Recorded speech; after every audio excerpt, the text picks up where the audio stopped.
Hey, what's going on, everybody? I'm Guns for Hire, and welcome to a special edition of the Gun Shop here on You Always Win. On this episode, and hopefully over the next couple of episodes, if you guys really like it, we're going to be talking about what makes the perfect or the ultimate Call of Duty, Battlefield, or Counter-Strike. Basically, what makes the perfect first-person shooter multiplayer game experience. In order to do that, we're going to have to talk about quite a number of aspects of the actual game itself, because there's so many things that impact, a first-person shooter. It's not usually just one thing. A while back, I had asked many of you what you had loved about the first time you played Call of Duty and what it is that changed for you, you think that made you kind of not like it anymore.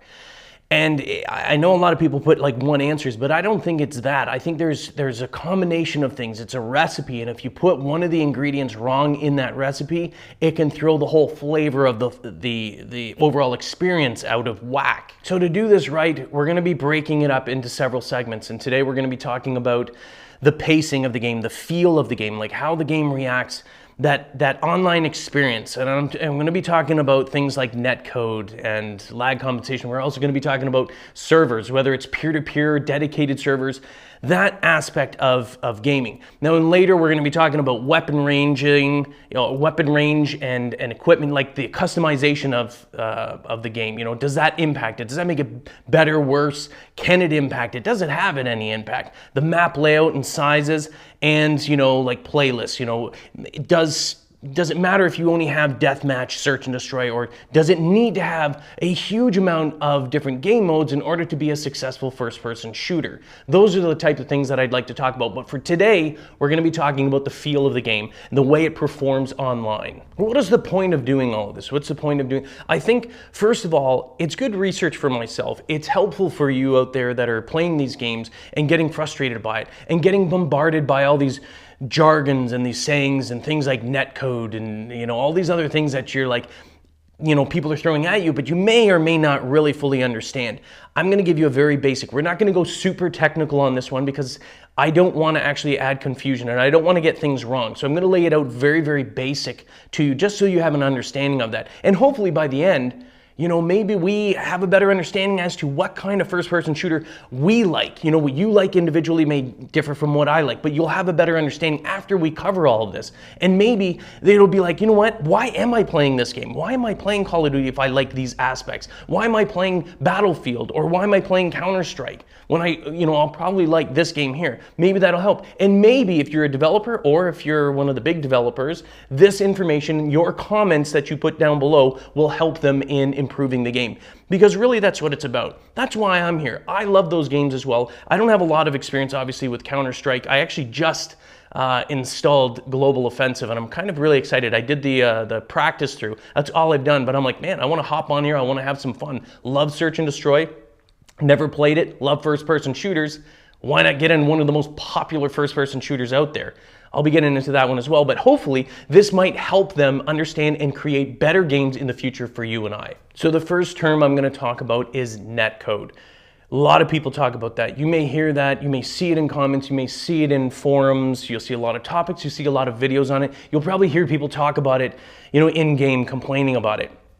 The thing is, netcode is not anything specific. It is a blanket term. It basically encompasses everything to do with the online experience. Whether it's, lag compensation based on the actual engine, elements like that, the tick rate, all of these things that sort of are smashed together and represent your online experience, that is the netcode. It's all the software and programming code used to create and balance that online experience for you. So don't think of netcode as some like specific element that they've screwed up. There's multiple elements in there, and it's usually one or a combination of those multiple elements that kind of made that netcode overall either really good or really bad. And since I mentioned it, I'm going to bring this up to lag compensation.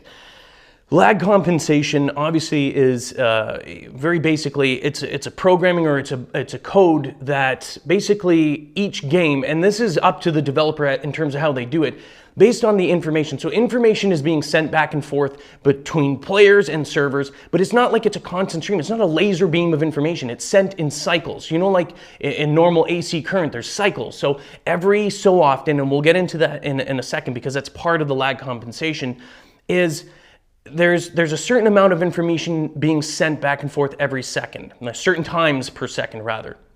But in between those things, in between these packets of information, so, and I'll tell you right now, what happens is a packet of information is basically something that, let's say if you have a console, it's something that your console, what you're doing, and when you shoot something, all of a sudden, boom, you've got your rifle up and you've taken a shot. And then all of a sudden that packet gets sent off. What happens is it's saying, okay, here's the status of your console. In your game, what you're playing, this is what's happened. You've pressed the fire button, you've shot a bullet, the bullet is leaving the muzzle of your rifle. Boom, that gets sent off. But there's always a difference. There's a time lapse between that one and what happens when the next bullet hides off. Or maybe you duck around the corner. There's these spaces, these gaps in between these packets of information being sent. So what happens is the game engine, or rather the lag compensation software in it, has to logically, it has to take both sides. So if you're engaging with an enemy, you see the enemy, he's firing, you're firing. But there's those gaps of information in between. It's not constant, it's not in real time. It's saying, okay, you know, this many times per second, but the software has to take a look at it. The lag compensation software says, okay, at this time, based on our server, when we got this packet of information, he was doing this. This person was doing this. The compensation software basically says, well, in most probability, this is what would have happened. This person's bullet would have hit that person and killed them. That's also why you end up getting killed behind a corner. So when you're engaging in a firefight and you ducked around a corner and you're like, boom, and all of a sudden you die, it was the determination of the lag compensation, that coding that said, you know what, based on the information and the packets that we got from both sides, this is the decision. This is what we think would have happened. So although you might have gone, around the corner, the information received from both sides determined that while you were standing there, before you did that, even though there was a slight delay, they actually hit you with a bullet. So it's not always bullcrap.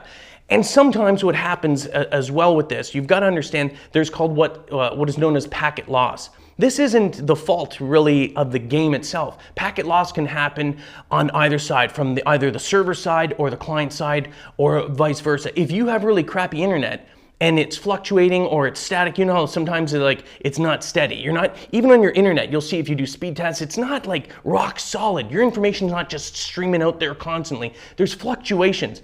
And then what happens is those fluctuations, those inconsistent connections, whether it's on your side or their side, can result in packet loss. So a corruption or jitteriness or a complete loss of that packet of information. If both sides are being sent and your packet of information, even if you were actually shooting first, but your packet somehow got corrupted, either from the point of your own network, your internet connection, or something on their side when it was going through, if they lose that, the only information they have is from their side. And that's why sometimes when you duck, even though you're shooting, or if you shot first, the system, due to packet loss, and it's not always happening, makes the determination. It's not always fair, but it's the best system that's in place. So how do we improve on lag compensation? Is it really, do we need better lag compensation software? Let's talk about Call of Duty. I'm going to talk about that because I deal with it, but we're going to also discuss information relevant to Battlefield and Counter-Strike as well, because every single one of them has different elements involved, and they attack it differently, and they offer different experiences, very, very different experiences actually. But we're going to talk about Call of Duty in this particular instance. So I've seen articles, I've read people complain about the lag compensation, how it's so bad on Call of Duty, blah, blah, blah, blah, blah. It's not necessarily even the compensation software. It's not the fault of the developer. We're talking about other elements of the game, although I'm not getting them off the hook because they've made certain choices. And sometimes those choices are limited based on the hardware technology. And I'm talking specifically about consoles. Now this is where I'm going to start talking about another term. I know I'm throwing it around there, and I'm trying to, and hopefully you guys are sort of following along. If you haven't heard anything of this, if you know all this, it may be nothing to you. And by all means, if people have more questions and comments and you have more experience about this and they have more in-depth questions, because I'm not going to be going into crazy detail about this, by all means, please do help out in the comments, share your knowledge, your information. So with Call of Duty, the lag compensation, maybe it can be, things can always be improved. Is it perfect? Is there lag compensation? Is the coding amazing? I don't know. Could it be improved? Anything can be improved. But is it the cause of the issues? Here's the thing. Now we're going to get into tick rate. Tick rate is basically, think of it, you might hear it as hertz. The tick rate is the number of times that a client or server, or vice versa, sends out those packets of information. Remember I told you every so many times per second, your system, let's look at it from a PC perspective, your system is going to send out a certain number of packets information, which is the state of the game on your system as you're seeing it, to the server. So it's saying for Call of Duty, it's actually 30 hertz or 30 ticks. Basically 30 times per second. It's going to send out packets of information. So 30 times in one single second, which sounds like a lot, but really those 30 seconds is the reason why you're getting killed behind corners. Those 30 ticks is the reason why sometimes it's frustrating and you can't seem to, the hit rate and the hit detection is all out of whack. It's that in combination to everything else, packet loss, all that sort of stuff. There's so many variables, it's way more complicated than I think most people even realize. And so you gotta cut them a little bit of slack here. So 30 hertz, 30 ticks, and it's even the same on the consoles. Your console's setting out 30 packets of information every second. What happens is the software actually has to determine, okay, so this is happening from this person. Those spaces in between, you know, it doesn't know what happens because it's only getting it. So in between those milliseconds or whatever, anything could have happened. You could have started to duck. It doesn't know that. It doesn't know that. It has to make a decision based on the information that is sent. Now 30 hertz may sound, well, I don't even know how it sounds to you. Let's put it in comparison. Counter-Strike, Global Offensive, it is very common to find tick rates there that are around, I believe, 64 and 128. 64 times a second, 128 times a second. And you're talking about, those are basically really good for, you know, those flick shooters or, you know, gamers that can like basically just lock on keyboard and mouse. They see someone, boom, they can flick that mouse so accurately that they can get the reticle right on the guy's head. Like they can go right onto the dude and take that shot. In those cases there, for competitive gamers, you know what I mean? Like you see MLG and all that, a high tick rate is something that they want. For the general gamer, for the gamers, and I hate to say it, for the gamers that I see on Call of Duty, probably a low tick rate is good for them. If you're more competitive, if you're frustrated by that because you actually have good accuracy or you're very, you know, quick in your reaction skills, you have good gun skills, the 30 tick rate on Call of Duty may be frustrating to you.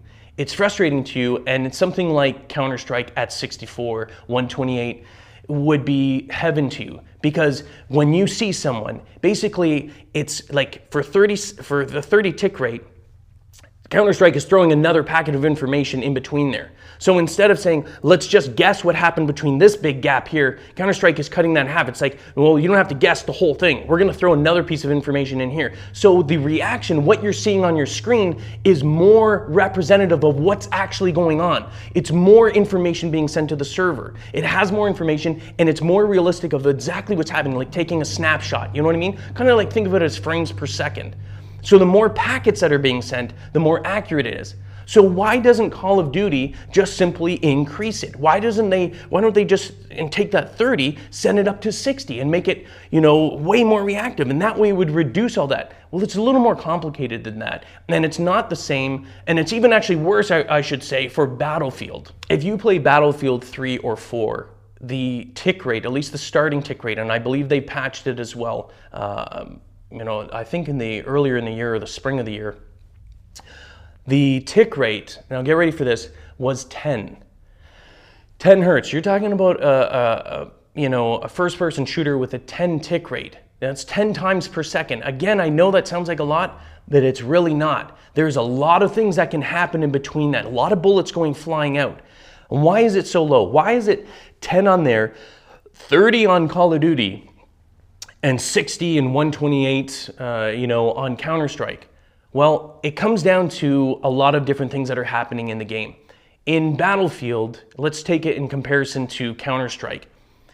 Battlefield, you've got huge maps. You've got destructible buildings, things that are collapsing around you. You've also got 32 and 64 players on the map at any given time. You've got helicopters. You've got bullet physics. And see, in Counter-Strike, when you're shooting, there's not bullets flying. It's like you're shooting and then the other person determines, the computer, basically the system determines whether or not you're hitting them or not based on where you're aiming.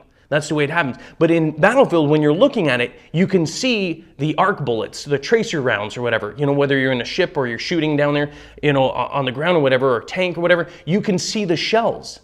And all of that is information that needs to be jammed in one of those packets. Remember, we talked about packets. So that packet of information that's being sent back and forth. What makes it worse in Battlefield is not only are there helicopters going over the place, walls are being destroyed. All of this has to be sort of like packed inside that little packet. It's like, okay, that wall's being destroyed, that these players need to do that, need to know that helicopter's right there, it fired a missile. We got to trace these rounds of missiles, so it's more physics that it's recording. The players are here, but there's the difference also with that is that there's 32 and 64 players. The reason why it has to be so low is because on a server side, now they can increase it. They've actually increased it to, I believe, 30 hertz. So they've increased it from 10 to 30 now. But both sides, both client and the server, needs to be running at 30. You can't just have, I've heard people saying, oh, well, I've got 30 on this side, but if you're not playing on a 30 hertz server, it doesn't matter. It may feel a little bit better, but overall the experience is not really accurate, because if the server is only sending it out 10 times, it doesn't matter if you're reading and saying, hey, computer, here's 30 times. It may help it a little bit, but unless the server is sending that information out, it's got to be back and forth. So if you're a Battlefield player and you're looking for a 30 hertz and you've got the 30 hertz and you've amped it up, look for the servers that are 30 hertz. I don't know if they're all there. I don't know. I haven't been on Battlefield in a long time. Maybe they've changed. Maybe there's way more now, because these are like, some of these things are, articles and videos that I've seen or back in springtime. So maybe it's changed quite a bit, but definitely give that a shot if you're frustrated by that. And I don't know if it's available on 64 either, because remember, the more players there are on a map, the more players, the more things that are happening, the less information and the more likelihood that you're going to get packet loss, you're going to get corruption, and the tick rate is going to be down. The server is not, like when you're communicating with a server, it's just you and the server. So yeah, you could probably handle 30 tick rate if your internet and your CPU is good, sending out 30 to 60 tick rate. Because remember that, again, your system has to compensate with what's going on. It has to run the game, and then it has to do the same thing. It has to pack all this information in and send it to the server. So it can be quite taxing. Battlefield way more than Counter-Strike, and more than Call of Duty as well.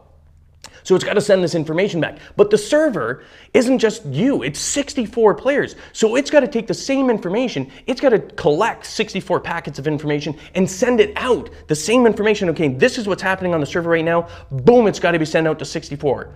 So you got to think about the pipeline. They have limitations in terms of the amount of information that can be sent, but it has to be sent to all players in the game. And that's why a lot of times in a game like Battlefield, the tick rate, you're almost never going to get something, not based on current technology, not based on current internet capabilities. You're not going to get a 128 tick rate. You're probably never going to get a 60 tick rate. Maybe on the client side you can do that, but the server itself on a 64-man, based on the physics and everything that's happening in Battlefield, probably not going to happen. Now let's talk about Call of Duty and the tick rate there, 30. Probably good. It's good for the average gamer. By the average gamer, I mean the person who just sprays and prays, that saying, basically spraying and hoping that the other person's going to go down. If anything, that tactic is probably the best tactic. I hate to say it, and I know some people get frustrated, but the nature of it, the way that the net code is set up with that, lag compensation and a 30 tick rate, it's better to shoot as much as possible. The more bullets you're putting out there, the more information that the system is able to actually interpret. And if there's a packet loss, on their side or whatever, and you're shooting bullets, there's a good possibility it's going to give you the advantage. That guy's going to duck around the corner, you're going to kill him, and he's going to be frustrated. So spray and pray in a game like Call of Duty is very, very effective. And arguably the same thing would apply to Battlefield. Because of that 10 to 30 hertz tick rate there, spraying and praying, probably the best thing that you can do in that game. Not the case though in Counter-Strike, especially if you're on a 60 or 128. 128, again, like I said, unless you're one of those flick shooters, unless you're super accurate, might not be good for you either. If you're an average gamer in Counter-Strike, don't go to the 128. Don't be playing that. You're going to get your butt handed to you every single time. Now, there's a difference too in terms of Call of Duty, primarily on consoles. We always hear about, oh, PCs are like, they want dedicated servers.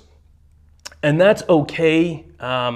It can have an impact, but overall, really dedicated servers on Call of Duty, even on PC, is not necessarily going to fix the problem because the tick rate is still going to be there. You may have a more stable environment, especially if that server is located in an area where the pipeline is basically very stable versus a peer-to-peer. We hear a peer-to-peer all the time, and that's sort of the setup that Call of Duty uses. It doesn't mean that there aren't servers. There's still servers. If the servers are down at Treyarch or Infinity Ward or wherever they may be, you can't game. Because the servers on their side are basically like matchmakers. They're the ones finding players saying, okay, you, and you're here, let's put you here. But there's still peer-to-peer. They've eliminated more or less the signal strength and all that other stuff they used to do. But you used to see host migration. In peer-to-peer, what happens is, it's not solely like, there's an absence of a dedicated server. There are still servers on their side. But again, it's just sort of like making sure that the game is running smoothly. What happens in peer-to-peer in Call of Duty is one of the players of the 12 is assigned the host. And what happens is that host, their console basically, is deemed as say, okay, that's going to be the server. We're going to call his computer, his or her computer, or console rather, the server. And what that means is basically whatever happens on their console is going to be sort of the baseline in terms of what's actually happening in the game. So all of the other stuff we've talked about, these packets of information and tick rate, are still happening, but instead it's going to that person's console. So all the players are sending it to that person's console. They're being sent back out from the console. So do you see why there's some issues? In terms of PC, there's a limitation of how well this works. If that person who's the host has a horrible signal, you're going to get packet loss out the wazoo.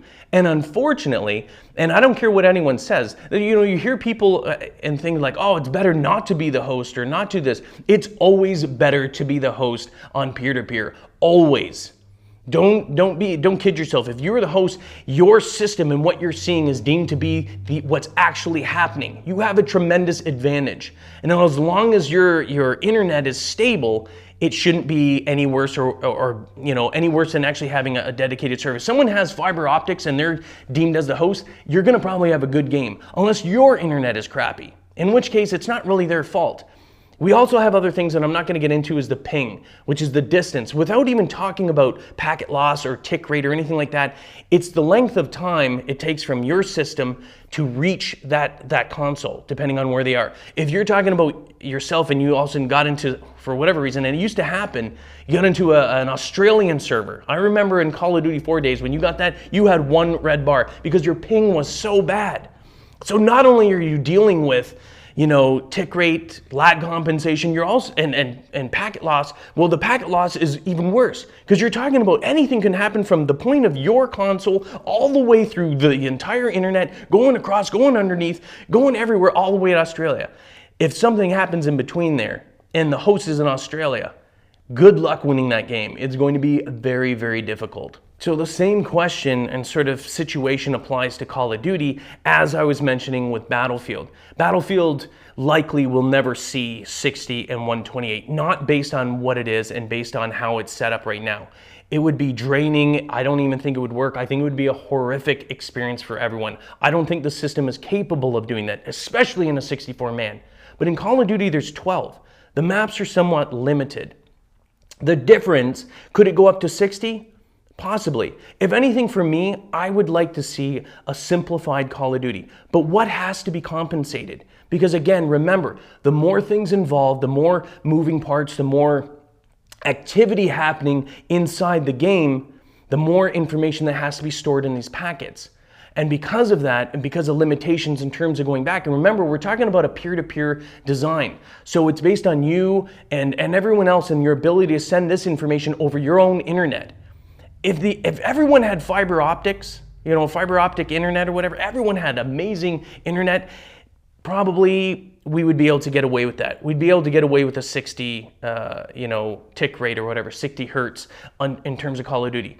The difference between that and Counter-Strike, like if you play that, I'm excited for it actually. I really do want to get into Counter-Strike more because for me, that's part of it.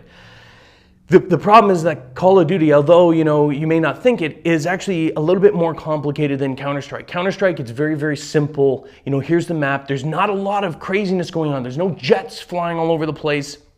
The environments are very simple. The gun mechanics that they use in order to shoot each other are very, very simple as well. Believe it or not, there's actually more moving things. They've added it to make it look different. If you look at it, there's a very big difference aesthetically. I like the way that Call of Duty looks, personally, over Counter-Strike. So it's like, I like the way it looks. I don't like the simplicity of Counter-Strike, but I love the movement. I love the hit detection. I love the fact that it's, what you're seeing at a higher tick rate is more representative of what's actually going on. Less likely, not completely, immune to it, but less likely to have those situations where you duck around a corner. You're still gonna get it. You can't avoid that no matter what. It's less likely to happen at 128 if your system can handle it and if the server's set up properly in Counter-Strike.